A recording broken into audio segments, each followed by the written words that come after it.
Hello students. तो आज मैं आपको बताऊंगा क्वांटम नंबर के बारे में। What are quantum number. तो आपने वर्ड सुना ही है क्वांटा या क्वांटम। तो मैंने आपको, अगर आपको याद हो तो मैंने जो बोर्स मॉडल ऑफ एटम बताया था तो वहाँ बताया था कि एनर्जी लेवल क्या होते हैं, क्वांटाइज्ड होते हैं, मतलब उनकी फिक्स वैल्यू होती है।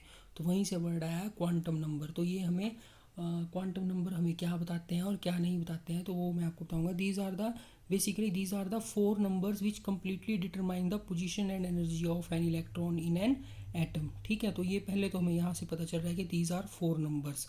तो ये कम्प्लीटली डिटरमाइन करते हैं position and energy of an electron in an atom. तो अब आपको याद होगा तो पीरियोडिक टेबल में वहाँ पे बहुत सारे एलिमेंट्स हैं, मोर देन 100 एलिमेंट्स हैं। ठीक है, तो हर एलिमेंट के अपना अपना एटॉमिक नंबर है। तो उस एटॉमिक नंबर का मतलब है कि उसके पास कितने इलेक्ट्रॉन है। तो जैसे हाइड्रोजन है तो हाइड्रोजन का एटॉमिक नंबर 1 है, इसके पास 1 इलेक्ट्रॉन है। हीलियम का एटॉमिक नंबर 2 है, इसके पास 2 इलेक्ट्रॉन है। ऑक्सीजन का एटॉमिक नंबर 8 है, इसके पास 8 इलेक्ट्रॉन है।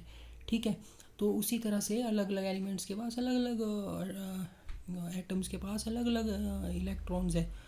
ठीक है, तो अब जैसे हाइड्रोजन का 1 इलेक्ट्रॉन है तो इसका तो हमें पता है कि 1 इलेक्ट्रॉन की पोजीशन क्या है। अगर आप बोहर मॉडल को देखें तो मैंने वहाँ पे बताया था, बेसिक मॉडल ऑफ एटम जो दिया था बोहर ने सबसे पहले, तो उसने बोला था कि एक पॉजिटिवली चार्ज न्यूक्लियस होता है, उसके पोस्टुलेट्स में हमने पढ़ा था, और उसके अराउंड ये सर्कुलर पाथ्स होते हैं, फिक्स एनर्जी पाथ्स होते हैं। ठीक है, तो इन पाथ्स को हम क्या बोलते थे, ऑर्बिट बोलते थे। तो वहाँ पे कितने भी ऑर्बिट हो सकते हैं एक एटम के अराउंड, और उन ऑर्बिट्स में क्या करते हैं, इलेक्ट्रॉन रिवॉल्व करते हैं। डायरेक्शन उसने नहीं बताई थी कि क्लॉकवाइज रिवॉल्व करते हैं या एंटी क्लॉकवाइज, पर उसने ये बताया था कि इलेक्ट्रॉन रिवॉल्व करते हैं। तो उसने बताया था कि इलेक्ट्रॉन क्या है, अपना ऑर्बिट चेंज भी कर सकता है, पर उसको क्या एक fixed energy of amount of energy क्या करना पड़ेगा, या तो एब्जॉर्ब करना पड़ेगा या एमिट करना पड़ेगा। दैट वाज NH/2 पाई। ठीक है, तो H और 2 पाई यहाँ पे कांस्टेंट वैल्यू थी, और N की वैल्यू क्या है, वो दैट इज़ क्वांटम लेवल।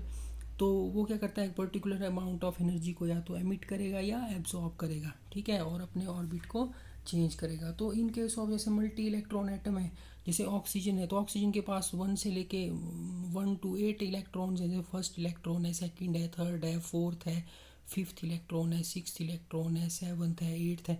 तो हमें मान लो उसमें फिफ्थ इलेक्ट्रॉन की को डिस्क्राइब करना है कि फिफ्थ इलेक्ट्रॉन की क्या है, एनर्जी लेवल क्या है, पोजीशन क्या है। तो वो हम डिस्क्राइब करेंगे with the help of these quantum numbers. ठीक है, तो फिफ्थ का करना है, फोर्थ का करना है, थर्ड का करना है, या कोई और एलिमेंट है, जैसे हमारे पास मान लो जैसे कोई भी एलिमेंट है हमारे पास, जैसे जिंक है, जिंक का एटॉमिक नंबर 30 है। तो इसके मान लो 28th इलेक्ट्रॉन को हमने स्पेसिफाई करना है कि उसकी पोजीशन क्या है। ठीक है, या एनर्जी क्या है, तो वो हम स्पेसिफाई करेंगे with the help of quantum numbers. तो ये हम फर्दर जब इलेक्ट्रॉनिक कॉन्फ़िगरेशन का टॉपिक करेंगे तब हमें और ज़्यादा क्लैरिटी आ जाएगी। ठीक है, तो फ़िलहाल के लिए हम सिर्फ क्वांटम नंबर को क्लासीफाई करते हैं और देखते हैं कौन कौन सा क्वांटम नंबर हमें क्या क्या बताता है। तो 4 तरह के हैं ये। पहला है प्रिंसिपल क्वांटम नंबर। ठीक है, तो इसके लिए स्मॉल n लिखते हैं हम। ठीक है, उसके बाद है एजीमुथल क्वांटम नंबर, उसके लिए स्मॉल l लिखते हैं। Magnetic quantum number that is small m, और spin quantum number that is small s। ठीक है, तो प्रिंसिपल क्वांटम नंबर जो है उसको हम n से लिखते हैं, और उससे क्या पता चलता है हमें, प्रिंसिपल क्वांटम नंबर से पता चलता है हमें about the average distance of the electron from the nucleus, कि न्यूक्लियस से इलेक्ट्रॉन कितनी दूर है। ठीक है, तो बोलने का मतलब है कि n की वैल्यू जितनी ज़्यादा होगी तो उतना ही ज़्यादा electron will be from nucleus. ठीक है, ये तो मैंने ऐसे याद रखने के लिए बना दिया कि n की वैल्यू जितनी ज़्यादा होगी इलेक्ट्रॉन न्यूक्लियस से, उतना ही ज़्यादा क्या होगा, उसका डिस्टेंस ज़्यादा होगा। ठीक है, और या अदर वर्ड्स में बोलने तो ये n gives us the size of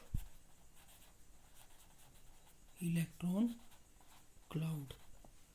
ठीक है, इलेक्ट्रॉन क्लाउड बोलने का मतलब है जो न्यूक्लियस के अराउंड इलेक्ट्रॉन है, क्योंकि ऑर्बिट ये तो बोहर ने दिया था ऑर्बिट पर, इसके बाद नया कॉन्सेप्ट क्या आ गया था, ऑर्बिटल का। ठीक है, it was the simplest thing.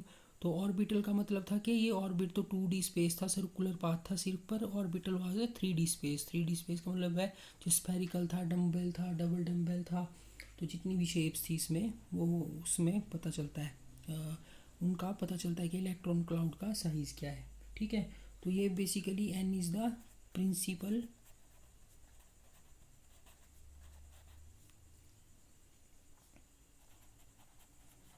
Energy level.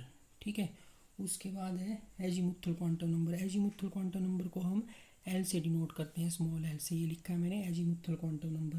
तो ये बताता है कि जैसे एक एनर्जी लेवल है, यहाँ तो हमें सिर्फ एक एनर्जी लेवल दिखाई देगा इस तरह से।